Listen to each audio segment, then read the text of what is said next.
Hello, everyone, and welcome to another episode of Justin the Food Entrepreneur Show. I'm Justin Bizzarro. I'm your host. That's Bizzarro. For anyone who's out there, you can find us on Instagram or at Justin Bizzarro. Again, 2 Z's, 2 R's. Or at Justin the Food Entrepreneurs. You can find us there. And then you can also now find us in the community we're building. By the time this comes out, you'll see a website. You'll see the events we have planned for this spring, summer, and fall. Some networking events. Those are a 4 to 5 hour event in whatever city we're in. Something small, something simple for the entrepreneurs just to connect. We do them on Mondays, Tuesdays, obviously.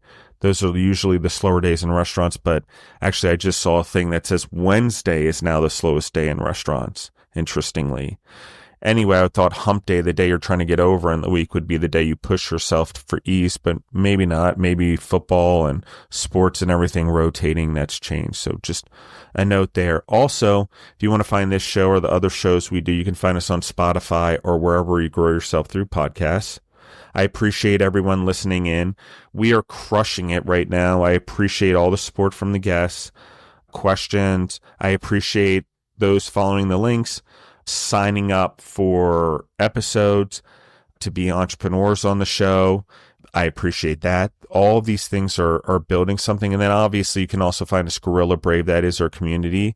There is information on the Instagram site. We are populating it. We will be building Facebook out and Twitter and things like that over the next year with this information. But the point of the social media for Gorilla Brave is to take all the information I have in my head from all the various things, from HPP, high pressure pasteurization, to making beef jerky, soups, sauces, small batches, large batches, anything like that, massive kettles, bone broths from scratch for Japanese bone broths overnight. All of those things my company has done. Then food for hospitals, restaurants, own food trucks, trailers, all these things, built them, owned restaurant equipment companies, all of that stuff that I have in my head merged with everything that the entrepreneurs who have come onto this show, that they have taught me also, because this is about a mutual education here. I'm learning just as much as the audience.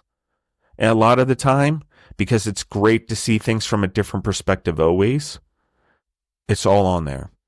You want consumer packaged goods, you want trends, threats, you want anything that I can put in there, safety, food trucks, about food truck commissaries, about choosing a co-packer. All of it's going to be on there. I have it all in my head. I was the other person. I was the person you were choosing. I was also the person having co-packing done in some cases if I couldn't do it myself. So I understand both sides of it, especially in hospitals where you're producing tens of thousands and millions of meals eventually a day. You look at life a little bit differently and you're producing whole meals. You deal with the food system a little bit differently than the normal food and beverage entrepreneur. So you see things differently. You understand farming. You understand logistics. You understand hospitality. You understand restaurants, trucks, anything that has to do with food when you're involved in such a large scale like that, where you literally can't buy enough organic eggs to feed your system because there's not enough in the world. That's what I'm talking about. You then understand things and see things on a much greater level. I've just integrated it all in for everyone to help them, because there are trends, there are threats that come years in advance. We've seen it in the food industry for a long, long time. In the food industry, we even saw COVID coming before it happened. Countries were reacting. Our food systems were changing abruptly. Countries were pulling back. It was harder to get the food into the countries all of a sudden. January was a really weird month leading really up to it. So those are the things that I'm talking about. We can predict those. We can prepare. We just have to, you come together as groups. You talk to people. You understand what's going on in their world also. That helps you navigate these things. So information, education is the beginning part. Community and learning from each other is the second part. And then bringing in professionals outside the food industry in finance, in real estate, in spirituality, in marketing, in social media, in neuromarketing, 2 different things, interestingly. All of that we're putting on here for you guys. If you look back from this episode, you will see we already have some of those conversations. We already talk about an entrepreneurial operating system.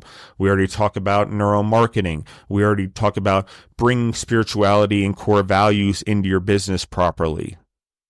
So all of it not only is in the episodes, but it's also being translated online for you guys. So with that being said, I'm done on my soapbox. I have a special guest with us. His name is Josh Hertzberg. He is the owner of Burger and Butcher. How are you doing today, Josh? I'm good, Justin. Appreciate you having me on. Yeah, absolutely. I'm going to get right into it because I just did a lot of talking there. So I'm going to let you take the mic for a little bit. What's your story? Talk to me about little Josh into Josh now. What was that journey? How'd you get into food? And talk to me a little bit about, let's get up to the point where you decide you're going to start this business, and we'll pause there. Okay.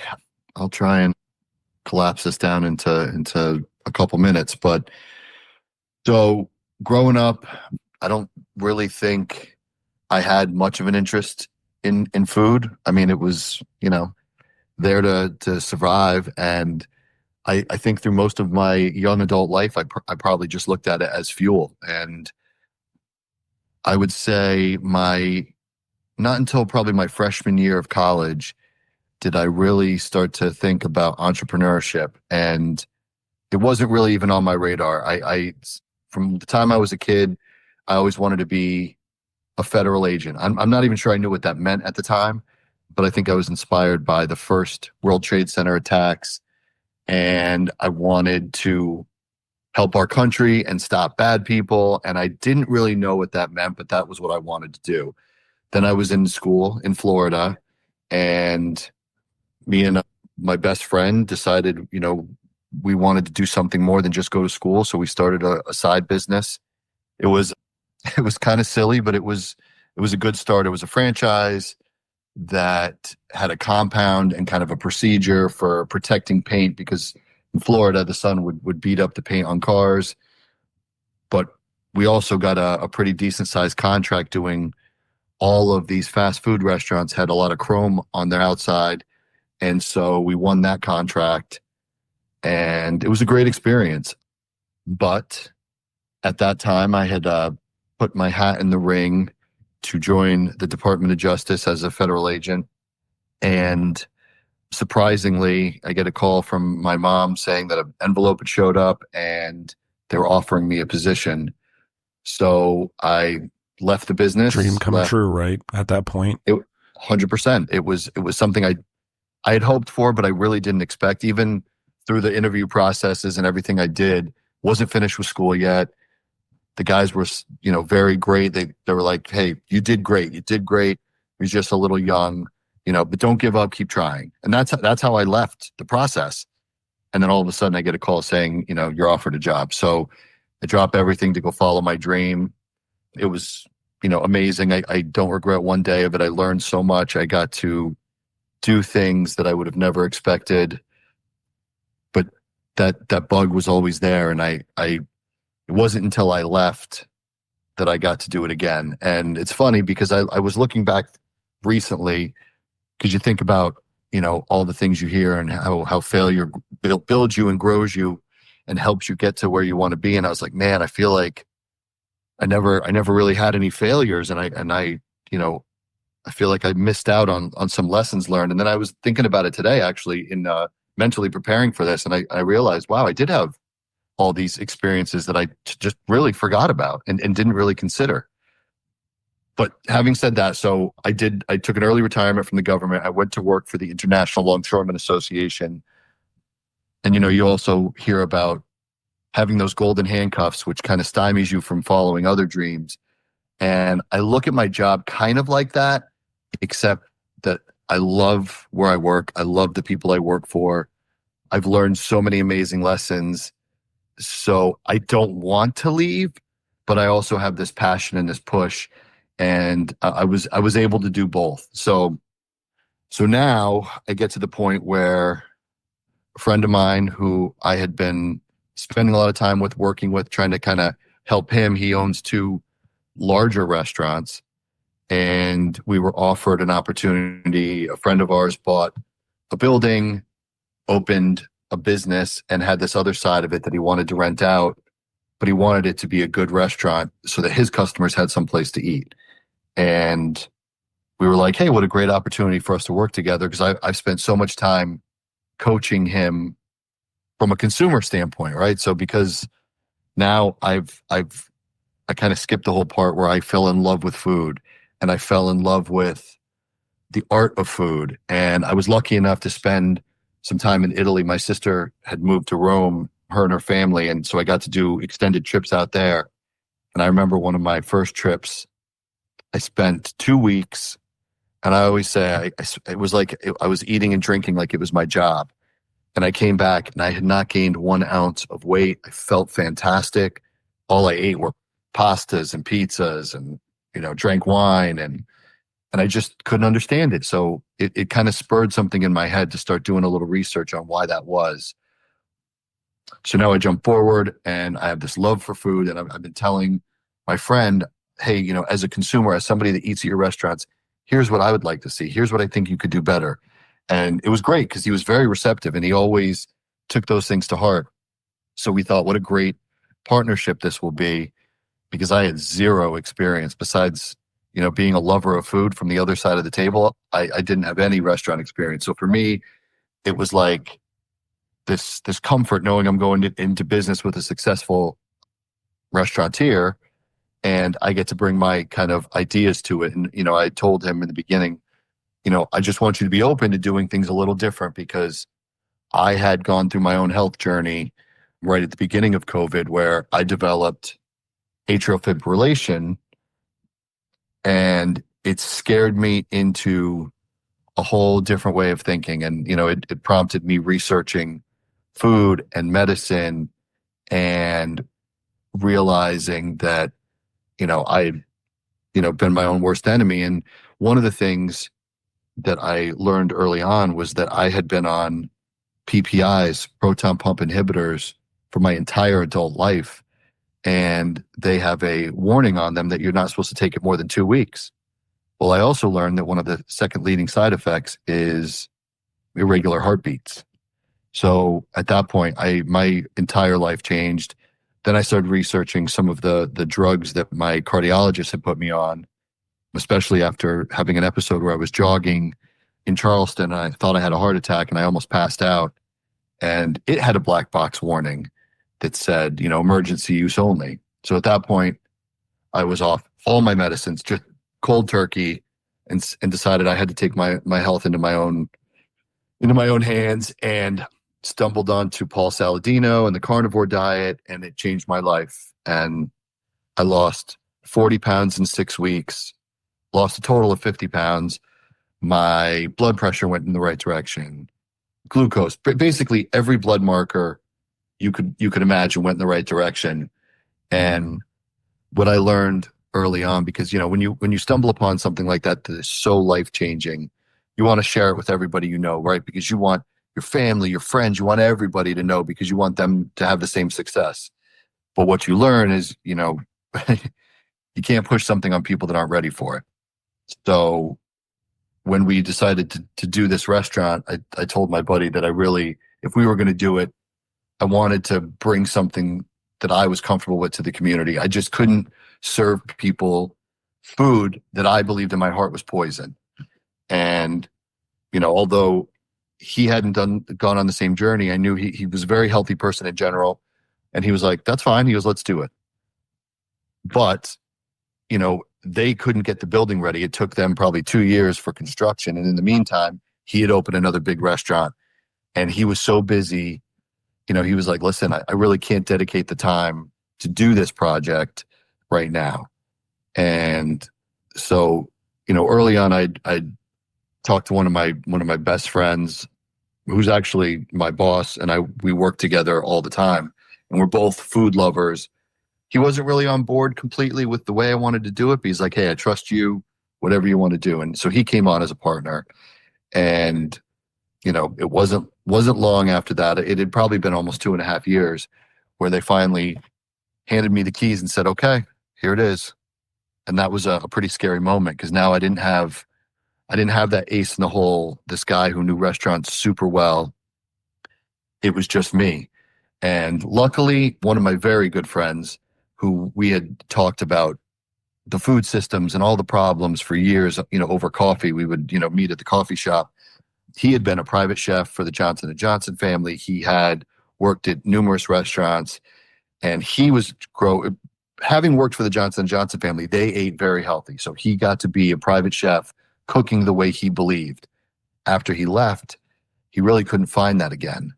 And, he was growing frustrated, but it took me a full year to convince him to come help me because, I knew enough. I believed in my heart I could make this work, but I felt like I just needed that extra person who really knew the business side of it. And he was a phenomenal chef. I mean, he doesn't belong in a burger place, but it's his passion for healthy food and bringing food like this to people that made him jump in with me. So, I started grinding. I got the keys and I sat in that space for probably a few days, just looking around, trying to imagine what it was going to be and how we were going to change it. And it went from there. And it was just several months of, spending my first half of my day working at my job and trying to get all my work done as quick as I could. And then the next half, just chipping away to make the place aesthetically pleasing while me and Ethan worked out our recipes and the processes. Because as just from your experience, they don't exist. So if you want to do something like this, if you want to provide truly healthy food, you got to figure it out on your own because the processes, the policies, the sourcing isn't there unless you go find it. And so I guess that was my long-winded journey of how I got to where I am. Yeah, I want to I want to talk about something. The system naturally works against healthier, fresher, local sourced food. Yep. It is everything incentivizes everyone in the system that's getting you the food as a consumer or a restaurant. Everything before you is being heavily influenced not to provide you with the healthier food. Whether Right. there's back-end rebates, whether it's sales incentives, whether it's government money that's involved in or lobbyists, all of Yep. it is the system is built against us actually doing it the freer way. Why? Well, is it because they don't want us to be healthy? Well, you could say that they are making a decision that's not making us healthy, but the reality is the decision is still solely based on how do we feed a massive amount of Americans or whatever country if we ever run into a problem of war or food shortage, how can we mass produce it? And the answer that everyone can still always get to, the safety of our food system, is processed food. Shelf life, long time out there. It's lightweight. It works for the military troops because it's lightweight and high in calories. And so what does it matter? So I just want to emphasize, everyone, we try to fight this battle on the health front, but the reality is it's more complicated than that when you're feeding the masses to that level. When you're talking about the number of persons in the military or the number of persons in a hotel. Now I'm talking about what happens if we need to feed a whole population so they don't starve, that we don't run into Russia's problem. Why do you think Russia's in Ukraine, guys? It's because it's a breadbasket. They need to feed their people. They're about to explode in population. Yeah, that's an interesting story. The breadbasket, Ukraine, U.S. involvement. That's a really interesting story. I don't think we have the time today, but it's interesting. Yeah, and I mean there are other breadbaskets in the world. I mean India, Northern South America, Southeast United States. Everyone's probably like the Midwest. Yes, you can grow a lot in the Midwest, but I mean where you can grow a lot of things diversely year round that can support a diverse and healthy diet for humans, not just monocropping or mono animaling, whatever. The term would be monolifestocking. So let's go to some things here also. Let's go back to being in the discipline it takes to be the two jobs you did. Also, I think we needed to define longshoreman for the audience. I think a lot of people understand the term or have heard it, but maybe don't understand what that means. Sure. So the International Longshoremen is the labor union that their membership are the guys that work at all the ports where all the ships come in from Maine to Texas, Puerto Rico, and Canada. It's a very large group of people, very diverse. I was lucky enough to, my best friend, my partner, we grew up together. He's a fourth generation, and it's just been an amazing experience because it's genuinely just a really good, solid group of guys. And it was not anything I ever expected, but it's funny how life takes you where you need to be. But yeah, we just went through, I'm sure everybody's familiar with them recently because, the whole East Coast shut down during our contract negotiation. But we're thankful that we had the support of incoming President Trump that really was the one who basically told, the billion-dollar foreign entities that run the industry that he was going to support us. And that kind of was the push to get us over the hump to get the contract done. Yeah, it's an interesting thing. Gosh, it's hard for me to wrap my mind around this because the importing and exporting of food I went through, but it blows my mind that we wouldn't want to protect our own shores. That's a whole other thing, but I'm a very universal person. I live by universal laws, but still on a level of warfare and a level of what the way to hurt us the most right now is food systems and things like that, and getting things in here through that. And that's how all the sex trafficking is done. All these things that are bad that are going on. Well, we want someone else to protect our citizens and our shore, but okay. But the logic's just not there for me, but I don't always understand. I don't think the highest bidder wins this contract, or the lowest bidder, I guess. Sorry. I think in this case, we have to do the right thing. Anyway, sorry, go ahead. No, and I'll give you, that's a great point. I'll give you, for instance, I'm lucky because I have my background in the government. I have spent a lot of time in Washington speaking to Congress about the port security because we've had some incursions from China on the West Coast because most of the cranes, a lot of the technology is all Chinese, and they were able to basically shut down. Although it was for a small time, and I think it was just a warning shot, they were able to shut down the fully automated terminal on the West Coast. And, I was trying to argue to them that if all your equipment is completely autonomous and doesn't have the ability to be piloted by a person, all it takes is to flip a switch and you've completely shut down that terminal. Whereas we've had software glitches that shut down all the technology on some of our ports, and the guys were able to jump in and keep the port moving. So there's a huge, huge security risk as they build out technology in the ports.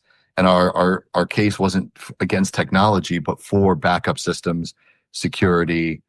And, we've just allowed a lot of our infrastructure to be completely unsecured. And, just the fact that we don't have our own shipping. We don't have American companies that ship. That right there is a problem. Yeah, I 100% agree with this on levels that are just beyond. If 3 years ago I was even more vocal about this, but I'm still pretty vocal. But I agree with you. I just don't understand it.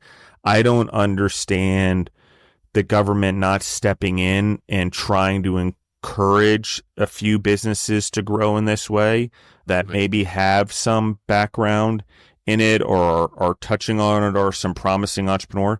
I mean, Elon Musk is doing them without any pilots to land rockets on them. We should be able to have our own ships to compete on an international level and gain back what I would call the transit of most goods. Most goods don't fly or drive. They're actually on ships back and forth between countries. And even if it is drivable, like Latin America, we tend to put it on ships and then go down there, guys. It's just easier. There's less countries to go through. It's less complicated. Right. I 100% agree with you. Let's talk about, you have this experience. Okay. This is very important. And I don't know where this is going. I'm obviously a warrior of Christ, and I believe in God, and I will always do what he asks of me. But I think there's a greater purpose here in the stacking of your skills. You have a very strong knowledge of the way the government works and spending time in there and credibility. You then get into something that is so essential to the food system we can't even imagine, because we now import more food than we produce to feed our population. We tipped that scale during COVID for whatever reason. This also includes, we sold Smithfield to the Chinese, which is the largest pork company in the world. So we just shifted all the pork that supplied most of the world to the Chinese, where they now moved all the production over there, closed most of the plants over here that process the pigs. So we have no pig real support system here anymore. Talk about infrastructure gone that fed tons of people. Not only that, we're convinced we're not supposed to eat pork anymore. Interesting. Why is that? And so, like, just pay attention, guys. And the ability to market inside the United States is anyone's game. We don't control it. We don't monitor it. You can be pushed whatever you want, especially through TikTok, anything like that. That's why I stopped using it. Once I saw messages coming at me about food that were so untrue and false, I couldn't do it anymore. I didn't overly like it in the first place. But the reality is there was so much false information being thrown at me through that particular platform, I couldn't do it.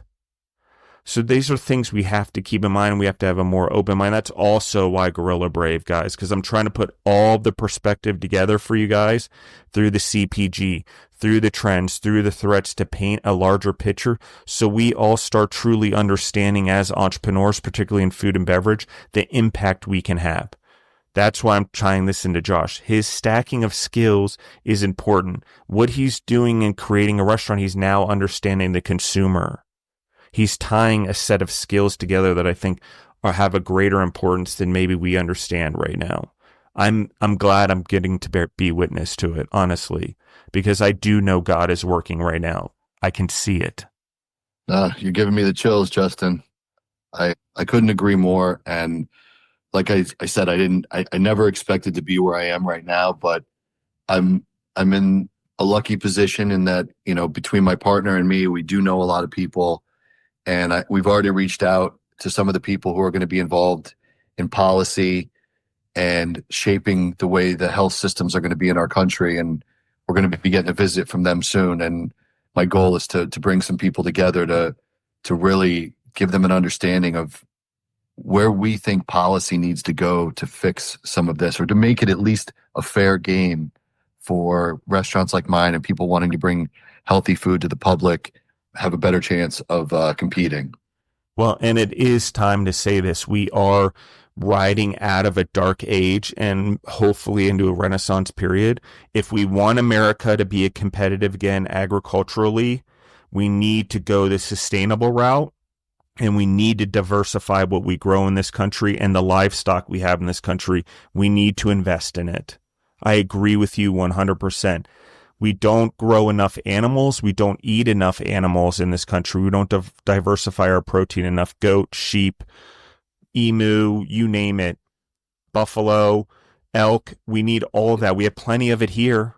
We need to put it into our diet. It is American products. The American bison, the American elk, those are strong American products that can be international products. That's one. Amazing. I couldn't agree more. I mean, I'm so lucky that where I live in northern New Jersey, we have so many great small farms up here. I'm working with several of them. And just a quick story, because you made a point earlier and I wanted to tie it in, where some of the policies and some of the activities of the government are hurting some of these farms.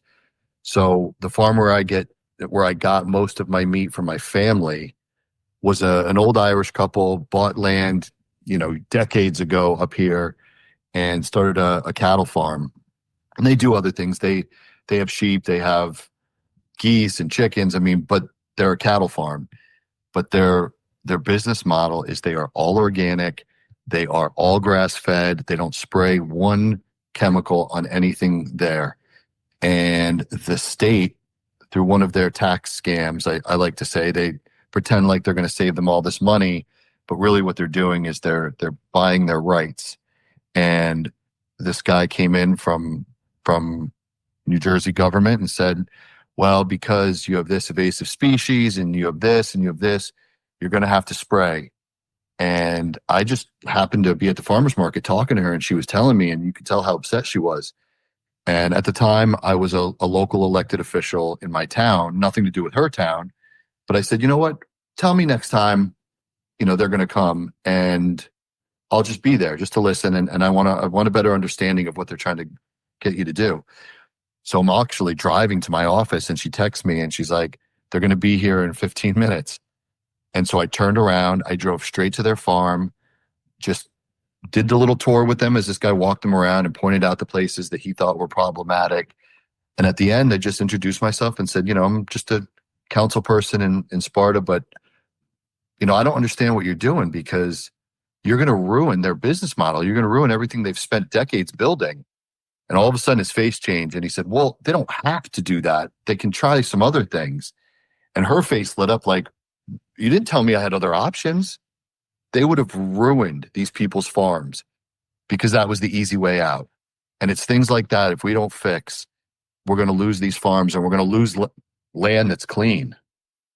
Well, and I mean, not again, universally, we have the ability in the United States, through what we've learned through sustainability.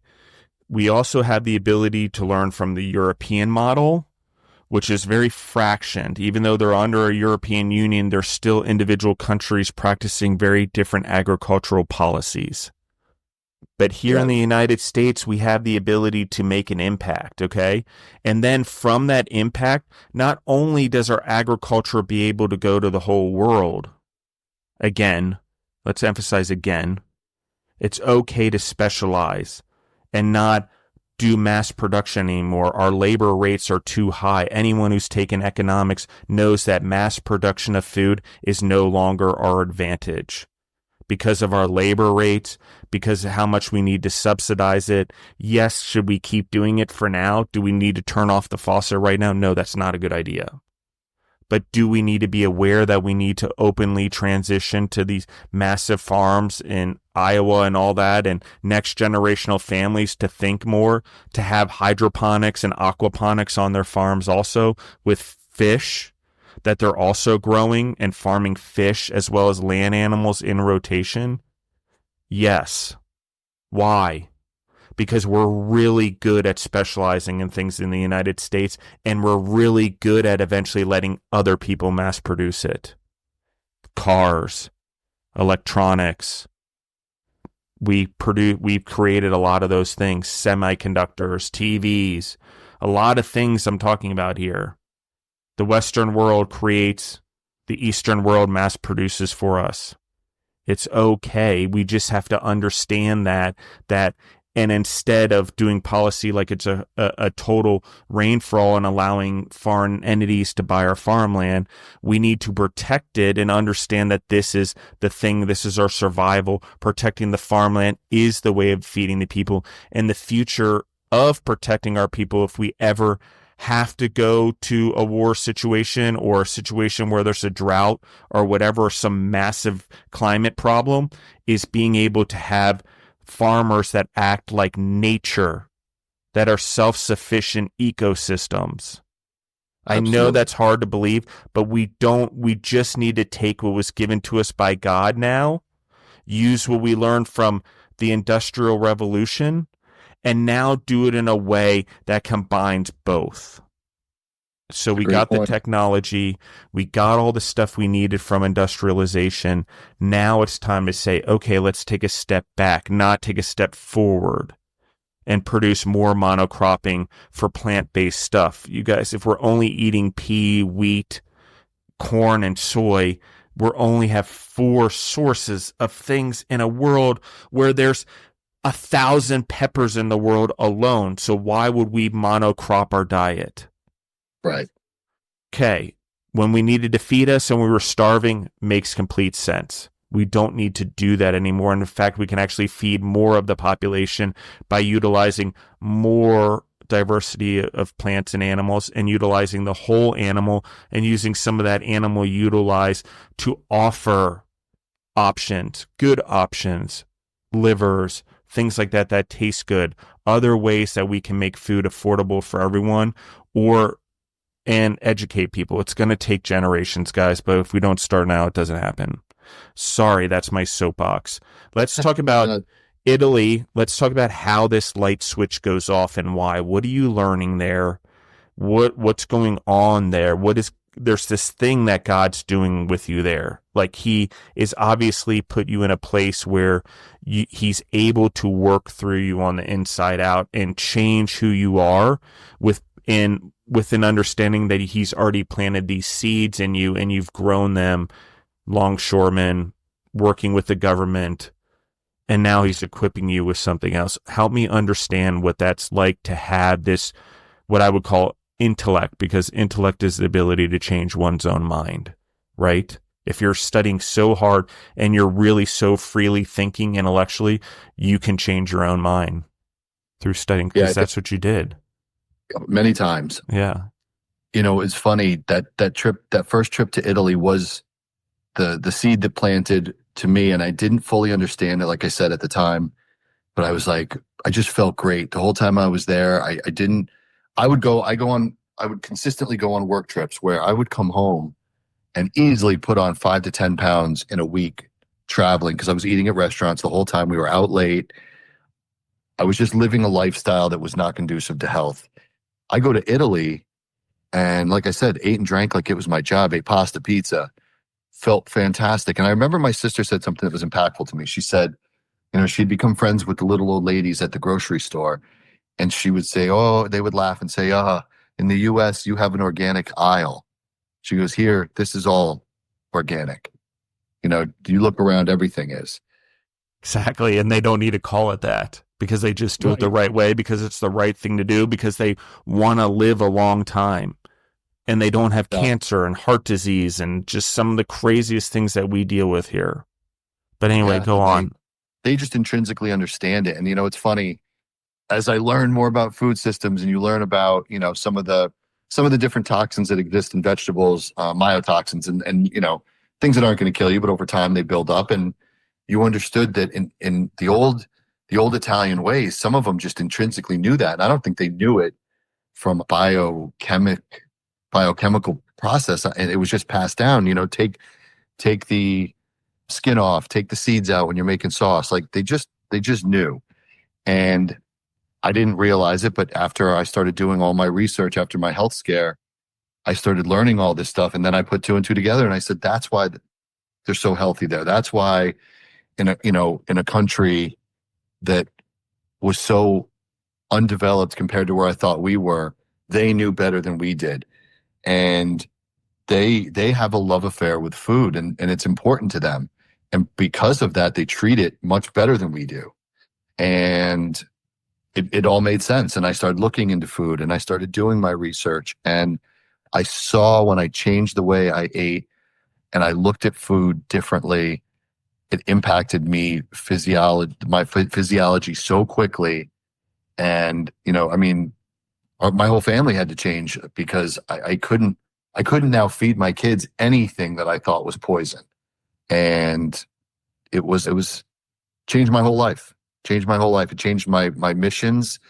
It changed, it gave me the opportunity to take that entrepreneur bug that was always in me and say, how do I take this and now do good in the world? I had from the first job I ever had that I felt like I was serving.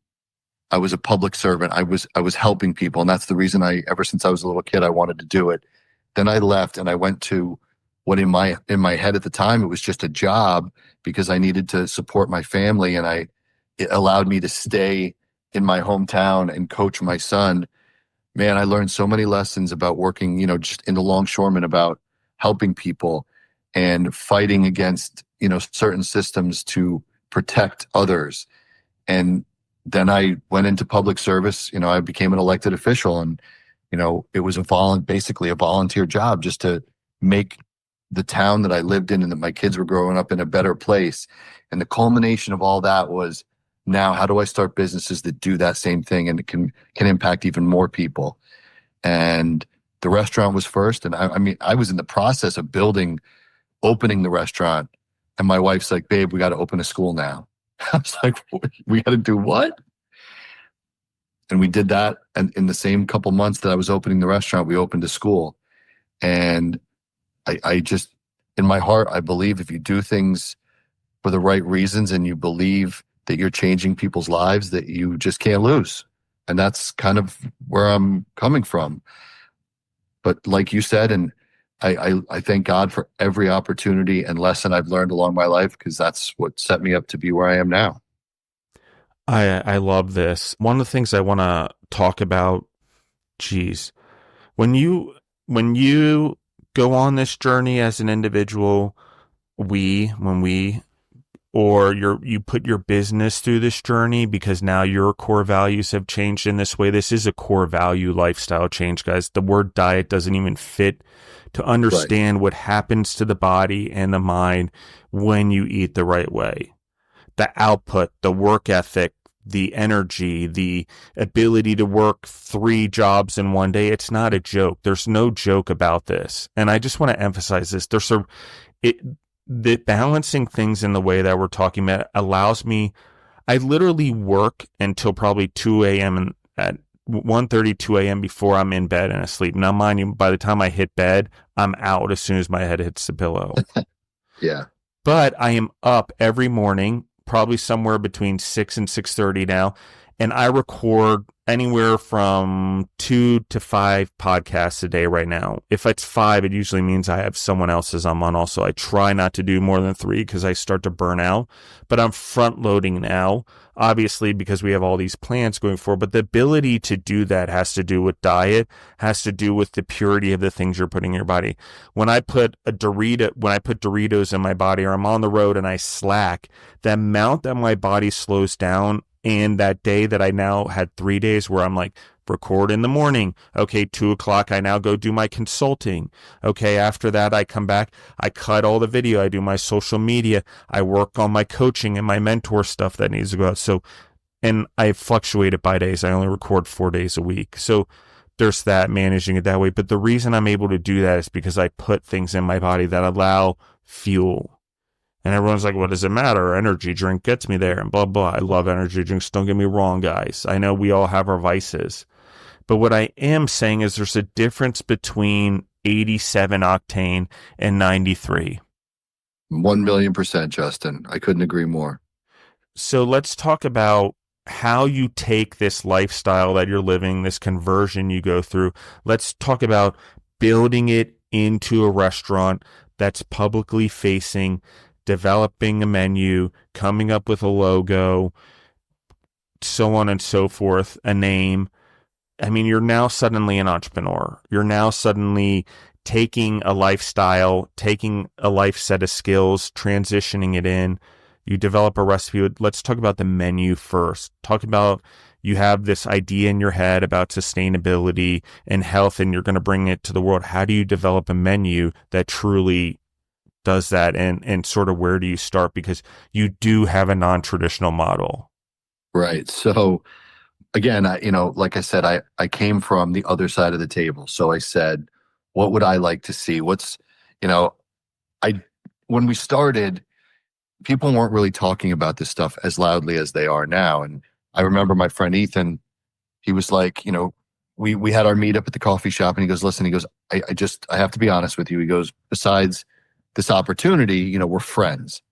And he's like, I just don't know if you can be successful trying to do what you want to do with the cost that it's going to take to do it. And I said, okay, well, I respect that. I'm like, but I'm going to do it anyway. I'm like, so I think it's the right time. I have faith that people are waking up, and I think it's going to happen quicker than you think. But I understand from a business perspective, from understanding the restaurant business and knowing the cost of the goods, I'm thankful that you're trying to be honest with me. I'm like, but I'm going to do it anyway. And he's like, well, if you're going to do it anyway, then I'm in and I will help you. And the core value was every single ingredient has to be something that I would feed my family. And it can't be a health food restaurant because we can't make money if just people that think like we think. It has to be delicious that every other person is like, I don't care if it's healthy, it's so damn good that I need to be there. And that was the perspective. So we started the sourcing. Okay, where are we going to find this stuff? And it was, what are our core things going to be and how do we get them with our core values? So meat, I'm lucky enough that in the Northeast we have Pat LaFrida, who for most people think of him as a high-end meat purveyor for the steakhouses in Manhattan. But my buddy who helped me, the restaurateur, he got to know Pat on a personal level. And, I knew he had values as far as meat goes. He doesn't deal with any farm that uses pesticides or hormones or anything like that. And, as we were talking about this business model, he went out and found an organic grass-fed farm for us because, through my research, I talked to a lot of the farms locally. None of them could do the kind of production that we needed with local meat. But the butcher part of it was being able to provide good local meat for everyone to come by, because my friends would always ask me, where do you get your meat? And I'd say, oh, this farm. They're like, that's too far. Or I don't have time to go do that. So the idea was to be able to bring that healthy meat locally. But so we started looking at the menu and I said, let's start really small, because what I don't want is to be mediocre at a lot of things. I want to be really, really good at a few things. So the burger was the staple. I'm a burger guy. I love a good burger and spent a lot of years traveling and eating the best burger in every city I was at. And then we said, okay, what's in the burger? Meat. Got that. Cheese. Oh man, bread. Let's start doing some research. So I found Balthazar. Well, I knew of them. I didn't know how we were going to work it out, but Balthazar Bakery, an old school, 100-year-old Italian bakery, does everything the old school way. No seed oils. That was my big thing. That's a no-go for me. Anything with seed oils is out. And they were old school, but they told us we needed to do about $20,000 a month in business for them to get up to Sparta. But again, God was looking over me, and somebody, Pat LaFrida, again, I got to give him credit. He said, let them deliver to me. I'll deliver to you. So he was already bringing the meat. They deliver to him. He brings it to me. And that's, I one hurdle, and then the cheese. And I really, up until we were about to open, I didn't know what I was going to do, because I view American cheese as the cheese for a good, solid American cheeseburger.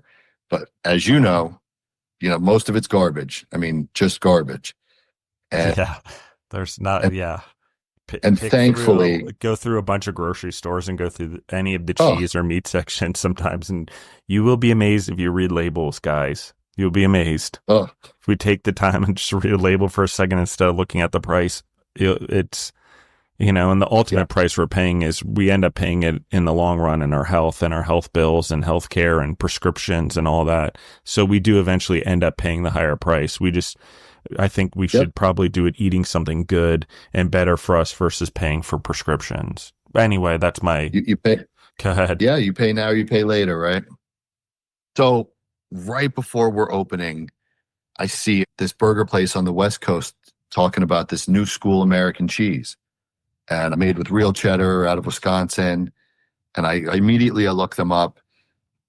And again, it's gives me the chills when I even think about it, because there were so many things that I just by the grace of God, I knew the right person, or the timing just worked out in time and everything fell into place. But the guy that started that product, a chef, a very good chef, realized there was a hole in the market. There was no real American cheese out there. It was all garbage.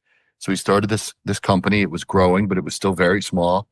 But one of his guys that worked under him had opened an Italian restaurant not far, who my main chef, my head chef, my buddy Ethan, worked under him. We were able to, he actually ordered it because I didn't have any vendors. He ordered it and I went and paid him and got this great new American cheese.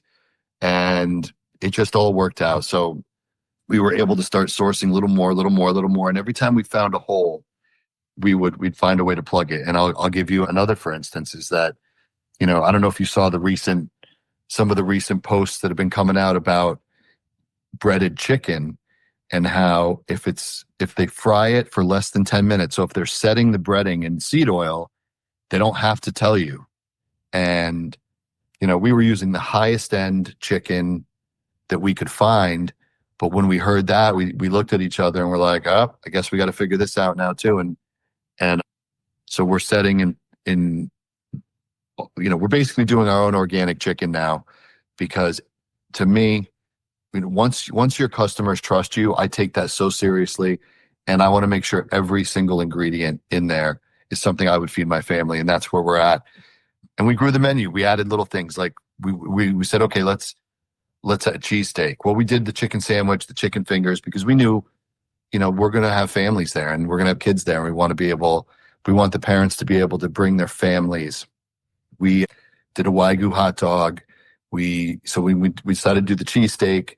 But luckily, we already had Balthazar, so the bread was good. We had the cheese, that was good. And we just bought, big cuts of steak, and we're slicing it in-house. We're doing everything old school. All the sauces are made in-house without seed oils.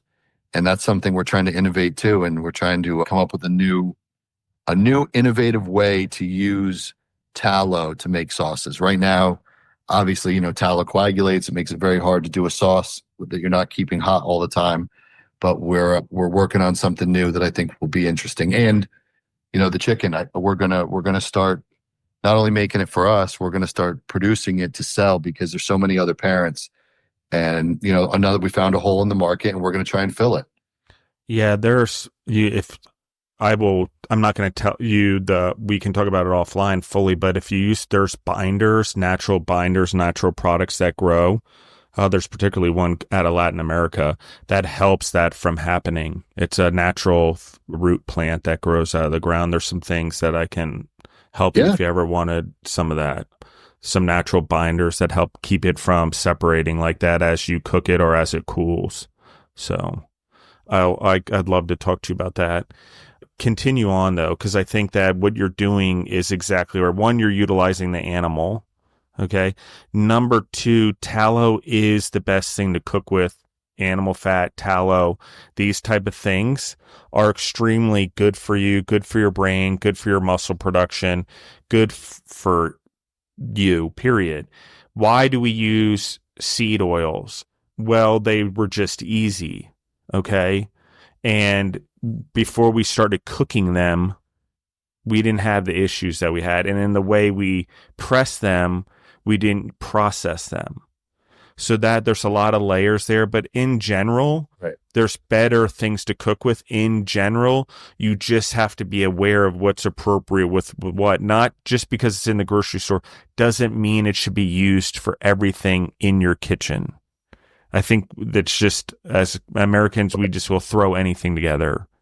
I think we talked about Italians, they have a natural understanding, even if it's not truly why, culturally, of what to eat, not to eat. We could also look back to Old Testament and looked at before we knew what food safety was and we had science. God sort of told us what to eat, food safety, because pigs were causing us trichinosis in the desert, or whatever. I don't remember. I think it was trichinosis. But anyway, those are some of the things that we're talking about here, right? So let's talk about utilizing the whole animal. Let's talk about the tallow. Let's talk about where you're hoping this goes, because you have this idea in your head. You're diversifying things differently. When you see a problem, instead of looking for someone else to do it, you're solving it yourself, which is important as an entrepreneur. That's how we vertically and horizontally integrate, guys. We solve problems, especially if we're in health or sustainable or high quality food business. Allow those obstacles to grow your business and you will vertically integrate. We had no choice but to get into eggs. We had no choice eventually to have organic, grass-fed cows. We had no choice to make sure we had contracts with farmers directly dealing and buying their crops or working with them to process their crops. That's what we're talking about here. These innovations lead to bigger business. And if you do it and allow God to work it and not force it, that's the other part, patience, and take a step back and see the bigger picture. What do I mean? Okay, I'm going to give everyone a great example. We're going to use marijuana as an example, okay, because it's a controversial thing. Agreed. Sober-mindedness is the best way to be, okay, from a spiritual standpoint, from a life standpoint, from a business standpoint, entrepreneur standpoint, whatever. However, marijuana still exists in the world, okay? How does God work? Well, okay, it exists. I have this country. There's a lot of individuals doing it. Guess what? They declare me God in their constitution. They trust me. That's what I want. I want a nation to declare to me that they're my nation. So I'm going to take this thing that everyone perceives as bad, which he does, and I'm going to utilize it in some way. But enter the picture legalization. Enter the picture aquaponics, hydroponics on a massive level. That push right there in the United States has given us an extreme advantage on aquaponics and hydroponics for food. So let's just talk about this. While maybe it's not right, universally, it's still going to go on free will. How does God take something that's in free will already, utilize it for humans, and turn it into something good and prosperous for his nation? We need to pay attention to things like that. When we think about things so myopically, or how they might affect my family, or my kid might smoke weed, he might anyway. But what is God trying to do, and what is he trying to create, and what is he trying to do for this nation that we live in? That, guess what? We declare him. Seminary taught me a lot, but that's one of the things that taught me. When you declared your country is blessed, we have to choose to not be lost in the desert for 40 years. So that's the thing. And that's Old Testament. But my point is this: open your eyes in your business. Don't just look at something as it's a threat or it's going to harm me because you're looking at it. What is the opportunity that's trying to be created from it? Is there one? If it's not, then maybe it is bad. But I will tell you, I know the money was supposed to be used for school and roads in some states. I get all the complications, but I will tell you, from a competitive standpoint, to stand back up and do what we need to do, which is reign over the earth God gave us. He gave us a tree. We create furniture. He gives us tools. We create things. That is our job, to reign over the earth that he created, not in a bad way, in a loving way. So how do we take what he's giving to us and utilize it? And what has he already given us that we're trying to fix that's maybe not the right path, that's causing more damage? And Justin, that's a great point. And along those lines, one of the things, and I mentioned it earlier, is once people trust you and you've created a brand that people trust, they bring their families to my restaurant. Some of them tell me it's the only place they let their kids eat out. The other part was like, well, what else can I help them with? And so we created a retail section where products that I have vetted, that I personally use, that my family uses in our home, I've started, creating relationships with those brands and trying to bring those to other people. You mentioned energy drinks before. And listen, we all need a little help. We have those days. One of the products, and I'm not sponsored by them, I don't get paid by them, but when I was trying to build the business, I was working crazy hours, and I found this product called Magic Mind, which was like, a healthy version of an energy drink. And I wouldn't even say it's energy as much as it is focus. So I started taking all these products that I found that really helped me in my life and bringing them to my customers. And I think that's become a big part of our business is, people do their shopping, milk, eggs, meat, supplements, and it brought, these new relationships. Have you got to try masa chips yet? I just tried them the other day. Actually, it's interesting you brought that up, but go on. That's so funny. So I just ordered a sample pack, put them in the restaurant. They sold within days. Yeah. So I'm next door. Yeah. I'm My excited to chef, see where that goes. Go on. my chef Ethan is at the front, and guy walks in, him and his wife and their baby, and he's got a masa hat on. He's like, "Oh, like your hat." He's like, "Did you order it online from the company?" He's like, "No, actually, it's my company." And he's like, "Oh," he goes, "Look there. There's what's left of all the chips that we had." So, the guy that started the company was in there, and so we got to sit and talk to him and his wife, and they had a little baby, and told us how they started making it in their kitchen. And I said, "Man, how blessed are you guys that Siete sells to Pepsi, and everybody goes crazy, and then your brand is now just making a name for itself." And it was just really cool to hear their story. And another, another guy and his family who believe what we believe and have the same principles, and making success out of providing people with a great product. And before we met him and we started really looking into their product, we were discussing how we could do chips in-house, because we knew nobody was going to do it the way we would do it. And then I flipped over his bag of chips and I read his ingredients, and I'm like, "Ethan," I go, "this guy's doing it how we would do it." And I show him, and and we built that relationship, and just sitting there talking, and he's like, we were telling him, some of our frustrations with how much we pay for tallow, and how it makes it really difficult. And he was like, he goes, "I buy a lot of tallow. Maybe I can help you. Maybe through my scale of economy, we can help you." And a couple weeks later, guys in there eating, and he's like, "Man, my buddy would love this restaurant." He texts them out in Austin, and he's like, "Oh, I've heard of them." He goes, "What sounds like they're doing is really cool." Me and him start talking, and he's got a protein powder that he just developed that's grass fed, using organ meats, and we had a great talk about how people doing what we're doing, we shouldn't be looking at each other as competition, and we should be helping each other elevate. And we have one of the most loyal customer bases in the world, and I think there's going to be a way that we all help each other grow. And it just inspires me every day to meet more people in our space, trying to help other people and trying to compete their mission. Yeah, absolutely. I'm going to say this, like the God thing working. That's 2 podcasts in a row I recorded one. You're my first today, but the one I did yesterday was with Tantissimo, which will actually, just for the audience reference, it's about the month and a half difference between when these episodes will release. But I guess I'll just go into it now. We talked a lot about the same relationship with the same company and the same influence greatly. Okay.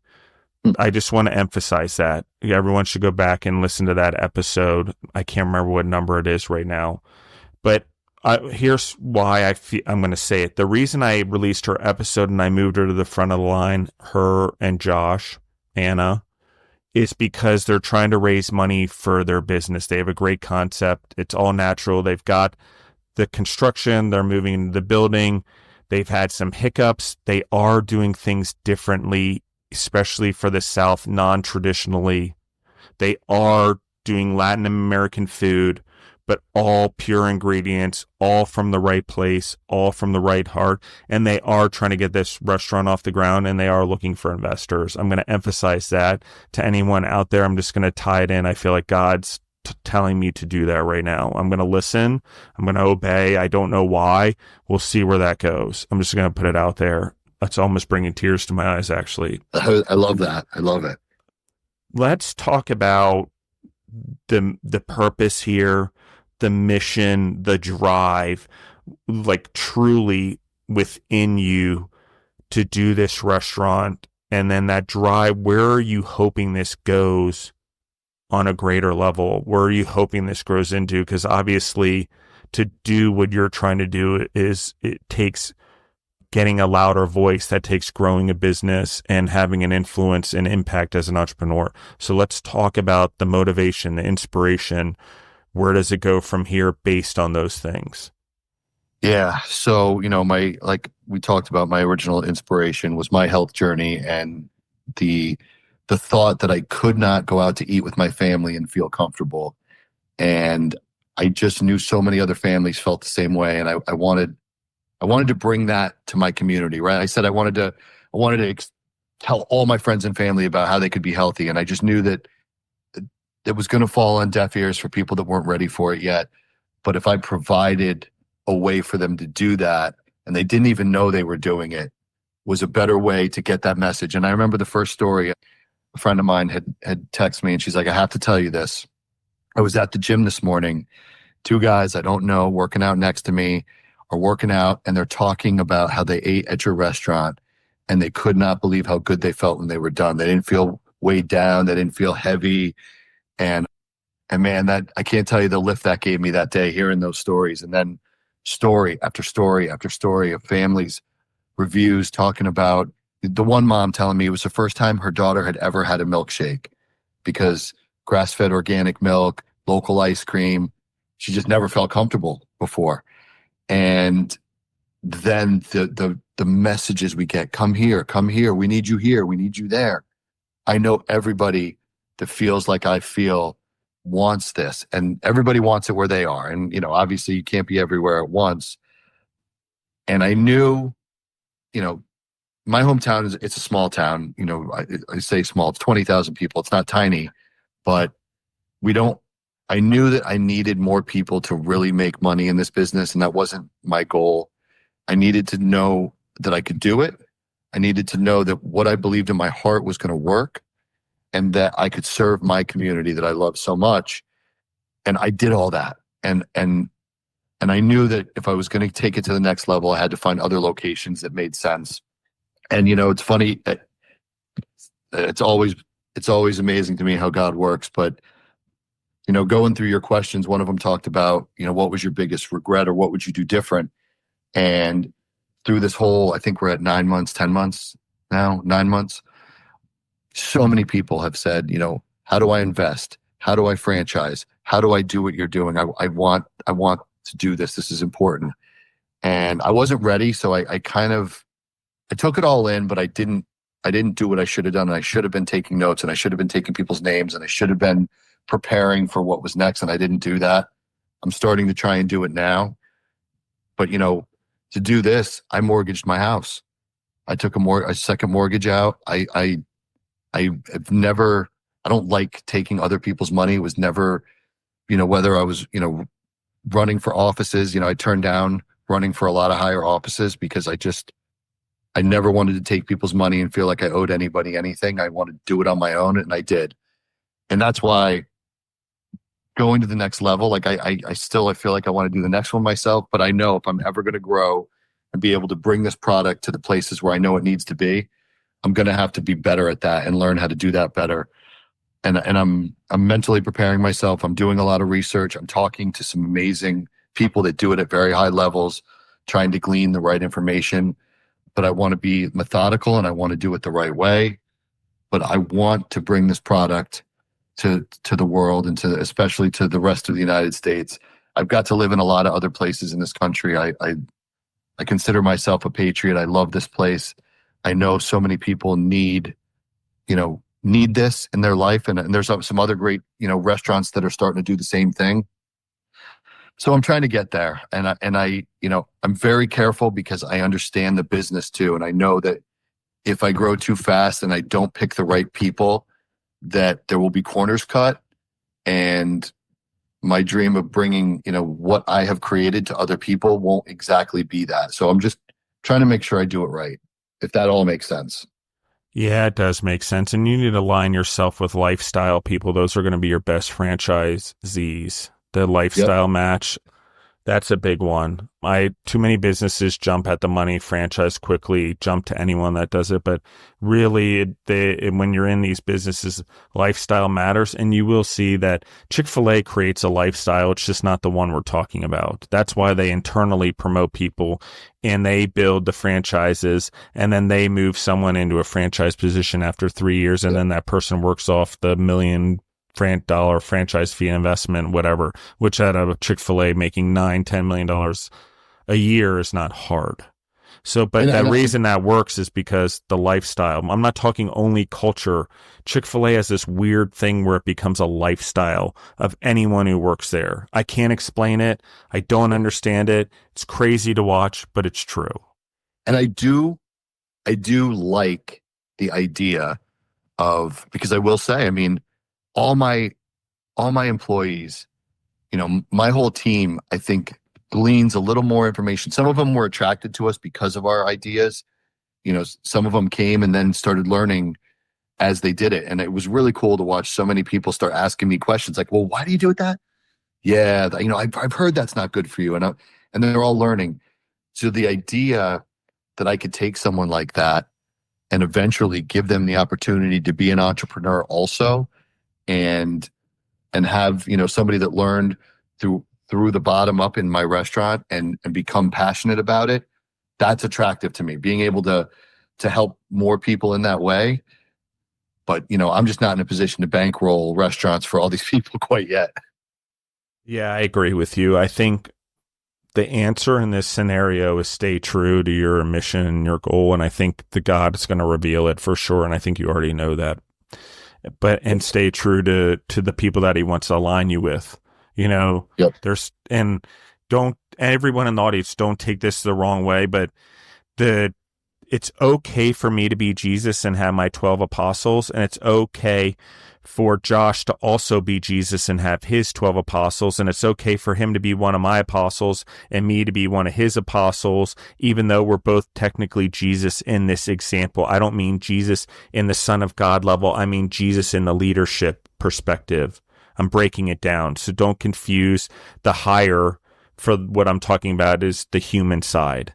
Okay, the human side of Jesus is what I'm talking about here, and the relation. So you need to form circles like this, and your ecosystem should consist of people that are vertically in your business, meaning your supply chain. It should also be people that are horizontal in your business, accountant, lawyer, whatever. Yep. And it should also be someone you should also, if you have 12 people, there should always be 2 outliers. No doubt, because they do great things. And everyone can say how Judas, did what he did. But the reality is he played a vital role in what would now be Jesus's resurrection, which we live by, right? It's part of it. So that's what I'm saying. We don't always know. Some things that are looked at as perceived so bad or actually have real long-term good. Okay. I'm going to just anchor this real quick for the audience.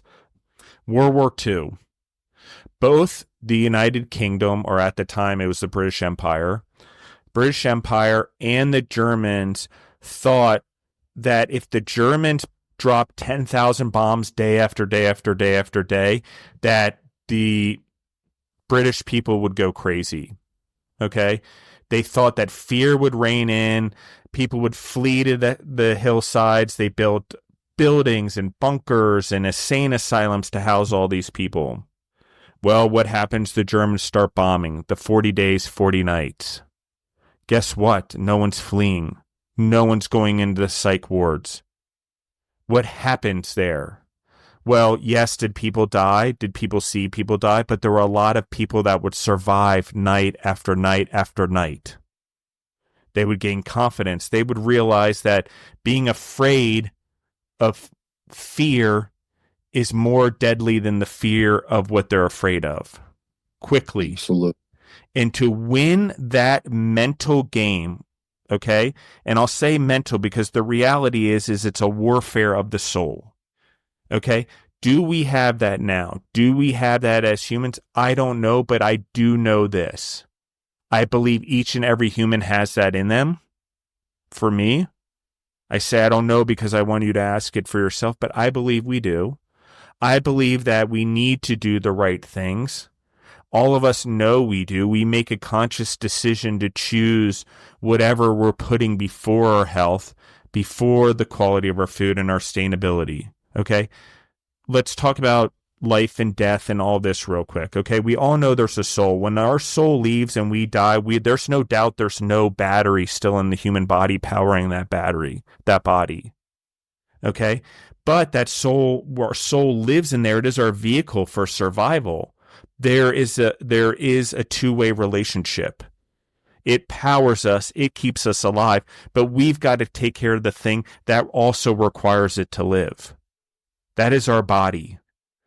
And so doing the right thing, okay, maybe it's selfish. I spend more and I should spend on other things, but there's a lot of things in our lives that we should be cutting out for better food. So there's a lot of money arguments. I get it, especially if you're on the poorer side of things, legitimate arguments. But as we get into the upper, middle, whatever classes, we need to pull this through so it is affordable to the poor. That is our responsibility.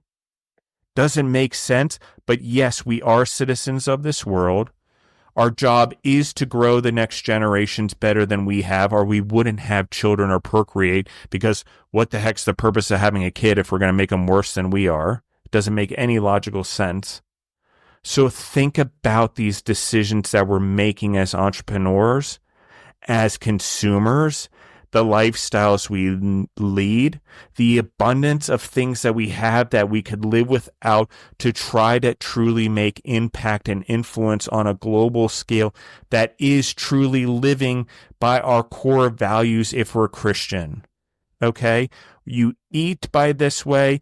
You take care of God's domain that we're supposed to master. We do it in a way that grows the world, grows humans, love our neighbor, love God in the process, meaning we're doing it all in love. We're doing it all in the spirit of growth. We're doing it all to open our minds and not always reacting to things. Understanding that God even works in the craziest of scenarios like I just discussed in marijuana. The ability to now have deserts or food deserts around the world that we can export knowledge from, that we do as America that I just talked about. We build it, they scale it. That is our gift. That is God's purpose for us to go pollinate the world as God's nation. We can talk about Israel, I get it, but right now we're the one. And why do I say that? Why do I say it so passionately? Because if we can build things like aquaponics that lose 1% of their water a day that they're using, or hydroponics, you're growing fish, you could possibly grow animals indoors, all these things that are now happening on a global scale because of what's happening here, you're feeding people diversity indoors in places that normally aren't breadbaskets that we defined earlier. That's the importance of the decisions that we're talking about. So a little decision like choosing how we eat or what food we put on our plates in our restaurants, or diversifying our proteins into elk and buffalo and rabbit and squirrel and goat and sheep, and having some cojones and taking some risks. Why is it important? Because it makes legacy changes that don't only make nations great, but it makes God's kingdom or whatever future you believe in better.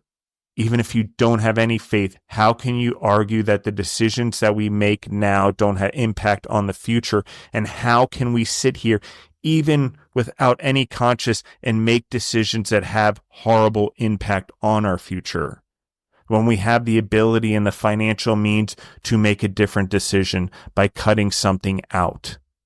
Maybe it is an idol that you're putting above your family or your wife or your business and ultimately God. But these are what I'm talking about. That's why I love this episode. That's why I got excited about it. But I need to emphasize to everyone here, challenge the system a little bit with the power you have as an entrepreneur to do something better than your parents. To give your kids the opportunity to do something better than you. Okay, last question, Josh. I'm sorry, I know we went over a little bit here. Oh, that's all right. Talk to me about leaders, role models, mentors that you've had in your life, what they've taught you and why they're important. And that's going to be my last question, because I just want to emphasize this because your story is an impactful one. And we're going to continue to tell Josh's story for the audience, just so everyone knows, but we need to keep an eye on Josh. When God moves, we all get to be testimony to it. That doesn't mean it's going to go to Josh's head. Josh just has to know that he is building here and he has to remain patient and gain as much skill, snowball, as possible right now to prepare for what is next. Maybe it is an opportunity to voice what he's doing in front of a person that has the power to make real difference. Maybe that's the thing, but we don't know. But I do know we need to listen and pay attention to what he's doing in his business. And here's why, my last point, and then I'm going to let him answer the question. Trending is a funny thing with humans. Our patterns do not change for generations. Okay. Generally, Eastern civilizations have similar patterns. Western civilizations have similar patterns. Why is that? Christianity has a big influence. Love versus money and power. That's just a basic. Does all religions ultimately at the end of the day want peace? Yes. Okay. Truly. How they get there is different.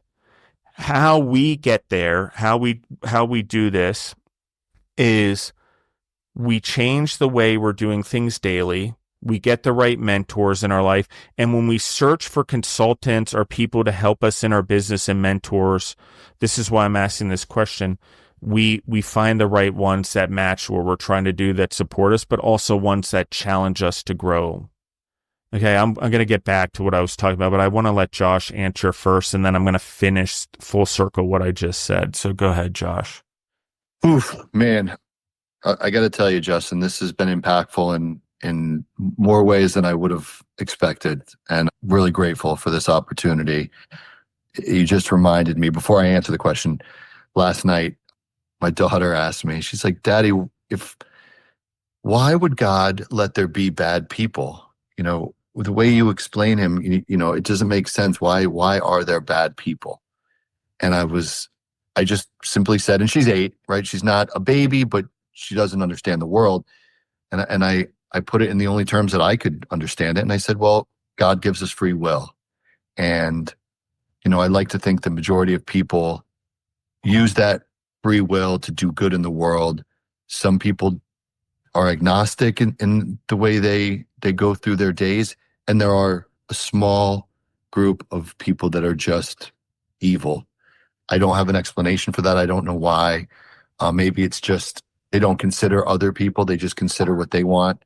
But what I believe is that if you go through your life always trying to do the right thing, help people, bring them value, bring them your truth and what you think is good for the world, God will bless you and he'll show you the right way. And she goes, okay. That was the end of the conversation.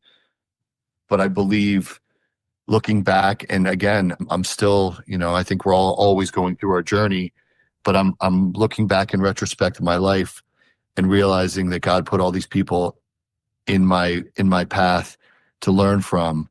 And I would say my first really impactful mentor, I was a young federal agent, and my boss his story is very important. So he was born on a bus on the border of Mexico and Texas. His parents were Mexican nationals. They crossed the border. They had him and they went back, and he was raised in an orphanage, met his wife at that orphanage, went into the United States military, took that GI Bill, went to college, and was my boss at the time. And I think because of my age, he kind of took me under his wing and wasn't easy on me, but I'll never forget him and who was my supervisor, who was another mentor for me.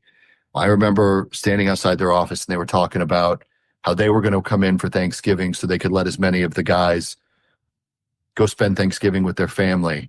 And so I had went to a bunch of the young guys who didn't have families at the time. And I said, hey, why don't we all volunteer to work so that, those guys have families too, and they're trying to do this for us. And I never forgot that moment where leadership was giving the people under you the best opportunity. And I didn't understand it at the time, but I knew that the right thing was to let them go be with their families, because we didn't have that. We were, transplants, and we were working out there. And the one thing I always pointed out to people is he always took care of us and always did the right thing by us over his bosses who were in control of his career. And because of that, his office had the best stats, always did the best because we would work extra hours. We would come in off. We would do whatever it took because we knew he would do that for us. And I always emulated that. And I always said, that's how I want to be. I want to go the extra mile for the people that I'm in charge of because I remember how that felt.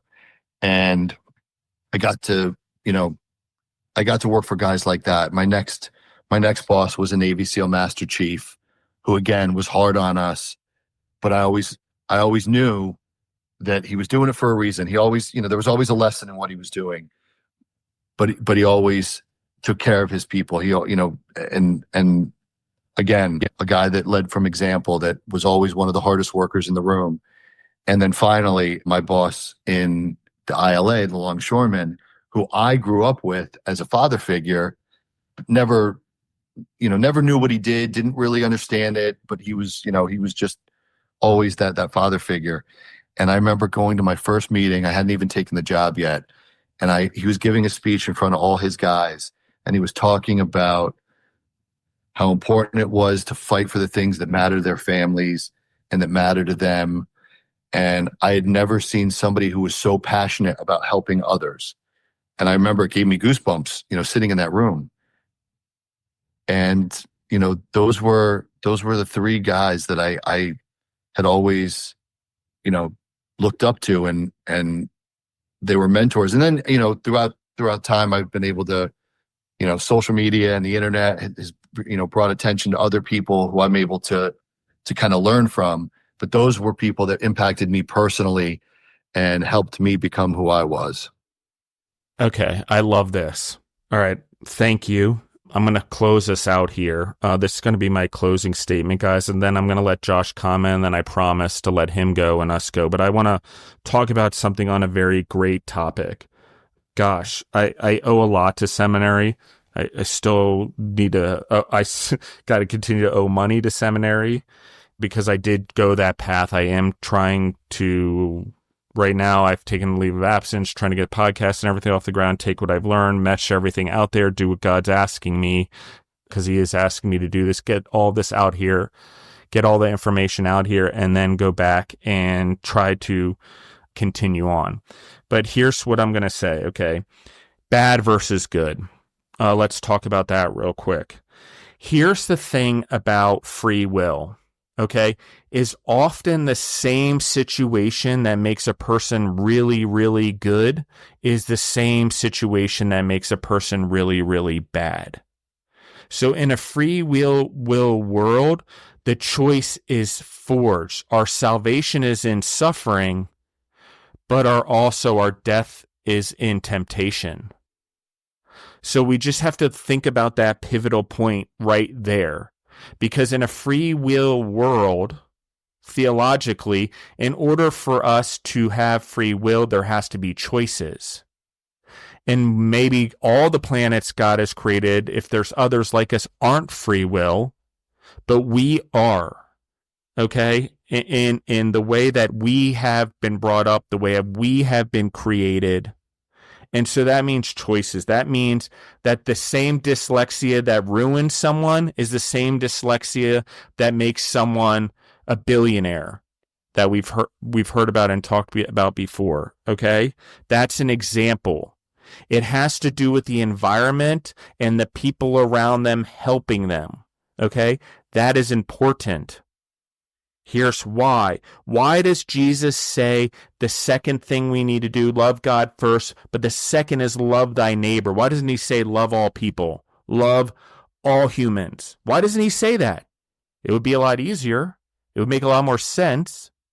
But why the neighbor? Because if you can't love the neighbor, the businesses in your neighborhood, the people, the farms, your local businesses, and support them, there's no way you can love all people. That's the first hurdle to loving all humans.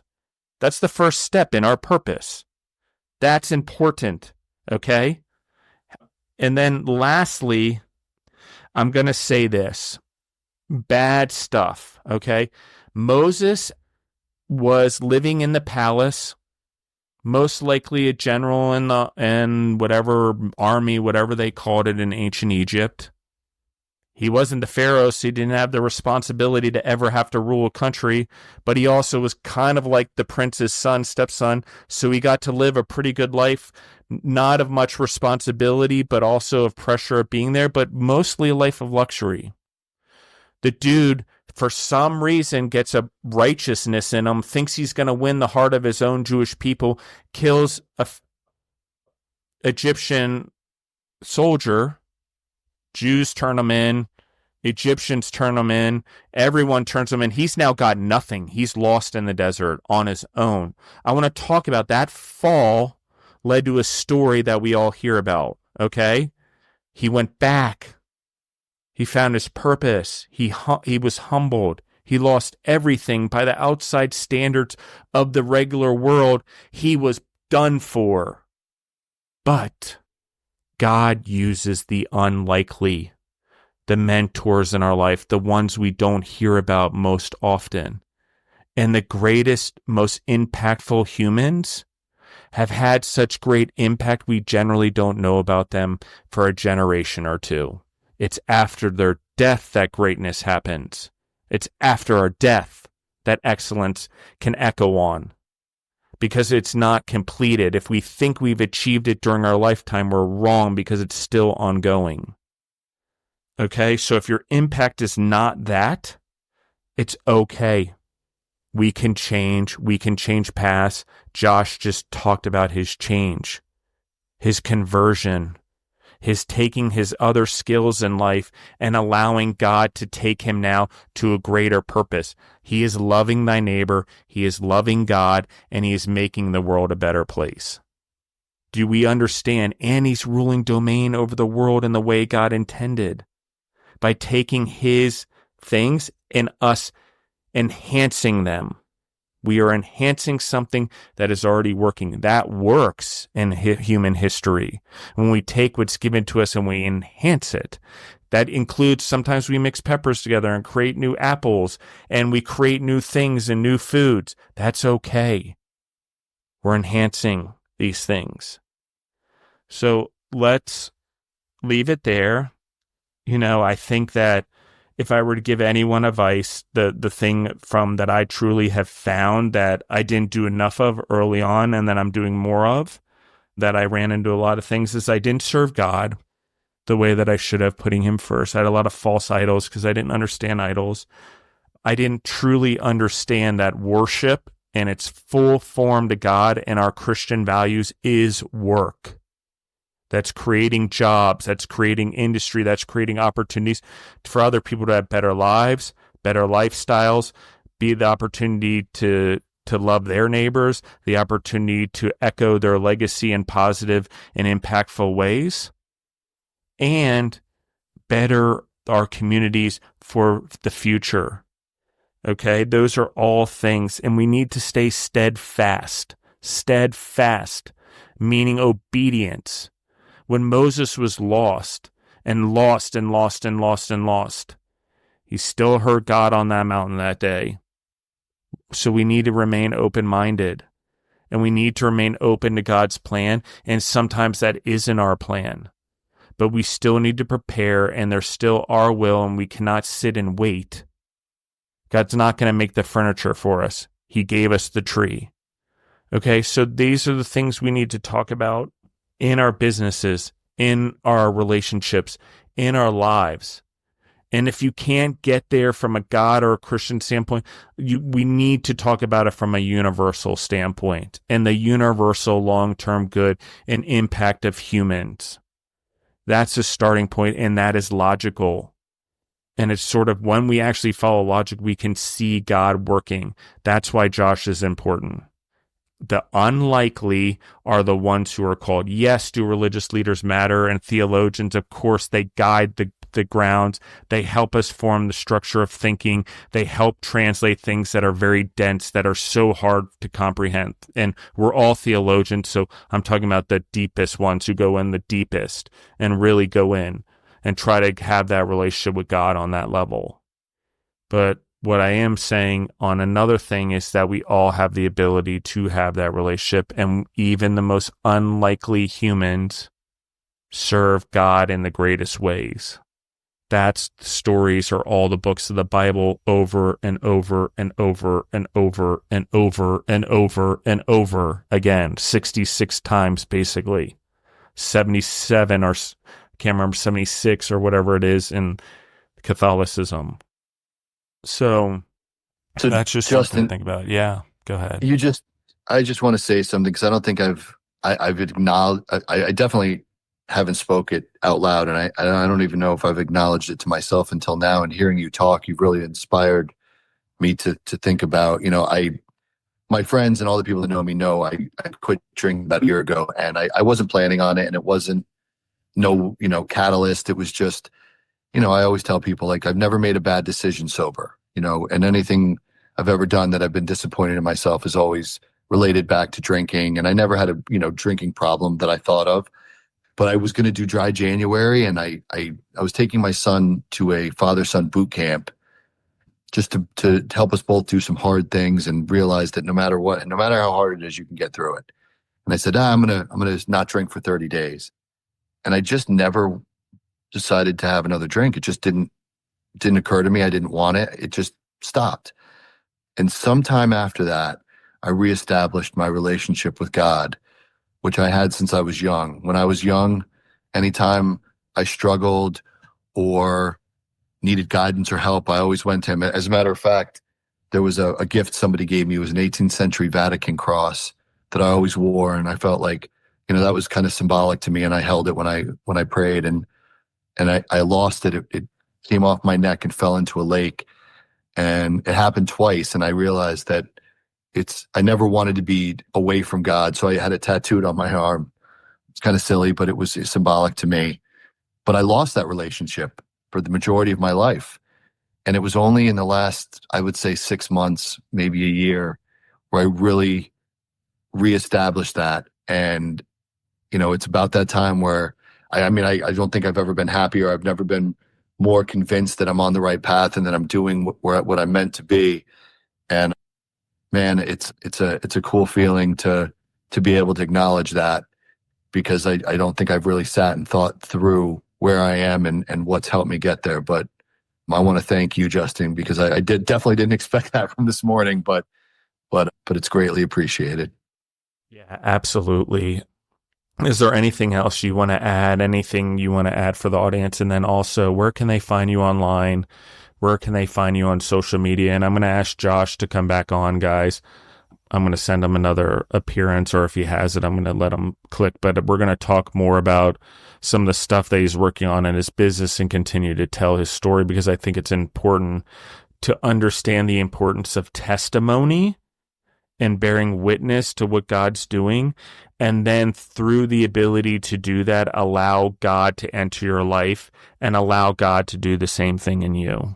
Jesus Christ, and then the Holy Spirit along with it. It's hard if you're not Christian to understand that, but God comes in, then you sort of start building a relationship with Jesus, which is a total mind bender in every way possible. And then the Holy Spirit begins to fill your empty jar, because building a relationship with Jesus starts to clean out your spiritual maladies, your sin, your character defects. All the things that we sort of pick up here sort of fall away, and we sort of also realize what is human constructs and what are actually universal laws. So I think that that's an important thing to think about as we end here. Are we serving our human constructs that we've created as humans, or are we serving universal law? So I'm going to end my thought there. Where can they find you online, Josh? Yeah, thank you, Justin. So the website is burgerandbutcher.com. We are at Burger and Butcher, or at Burger and Butcher on Instagram. I mean, I think the only one I couldn't get our name, I think our X account is Burger initial N Butcher. But yeah, I mean, you search us up, you'll find all our stuff. Our website has all our social media. We are, going to keep pushing for change, and we're going to, I just continue to be blessed by all the people that we're able to service, and hopefully grow that and bring this to other communities that need it. Yeah, I love it. I agree with you. I think that what you're doing and the way you're going to spread who you are, your voice, that sort of being, should I say, the volume's being turned up. It's all excited for you. And I do think that this is going to be something that everyone should pay attention to. I also think that on a greater level, you're probably going to integrate your business in a way that's going to help a lot of other entrepreneurs and restaurateurs and people in the food game. So that's the other thing. I just pay attention here. What's going on? We're talking about a leader and what he's doing. And he has the ability, the strength, the courage to navigate the waters that are necessary. That's not an accident. So thank you, Josh, again. You're very welcome. I hope that helps everyone in the audience understand the importance of making these decisions in your business, and stop fighting and stop being afraid of the fear of what people will think. Amen to that. Be afraid of not living your purpose. Be afraid of being afraid. Seriously, and go do the right thing. And stand up and feel what it's like to live and truly be free in this country that God has gave us freedom. What is that freedom? How do you achieve it? How do you get the peace God guarantees? Stand up in a loving way, in a non-violent way, and make different choices that have long-term impact, especially the small ones. We record every little thing Jesus said in the Gospels. Those little things that he did had the greatest impact. One human he influenced through curing or through giving them sight. Think about the echoing of that, not only in what it did and those that believed it, but in the story that it tells. It's important. And are we Jesus? No. Can we echo a legacy and goodness into our lives and into our business like him by pursuing a relationship with him? Yes. Can we get closer to him in that way? Yes. Will acting like him better your life and give you abundance? Yes. But in the ways that you don't think and you're not used to, because we are tied to things that we find value in that are very short term. The long-term value you gain in abundance, going this way, doing these things in your business, having a voice, glorifying God or glorifying universal laws, if you want to start there. It's important and it matters and it makes your businesses successful. That's why on Gorilla Brave, I do not hesitate. After every 3 posts that are going on there right now, on purpose is one, a biblical thing tied into leadership, entrepreneurship, and restaurateurship. There's a post there. You guys have no doubt by the picture that's on there which ones are which and which ones are the ones where I'm tying the spirituality into our mission as business owners and work and worship. There's no doubt that our purpose is served every single day. The things that we sometimes feel are the worst things that we're doing, the things that are the most awful, where we're spending the most time, those are the most impactful. I know I keep talking, guys. Sorry. I'm really serious about stopping this time. I love you guys. Thank you guys for listening in. Thank you, Josh. I appreciate your time. I appreciate what you're doing for the world and your impact and influence in your community. I'm excited to see what you're going to do next. Everyone, I'm not going to go into the whole ending. You guys know where to find us. Follow Gorilla Brave. I love you guys. Pray a little bit. Try it. Stay prayed up, as Mark Wahlberg says. I think that's what he says. Anyway, love you guys. I'm out.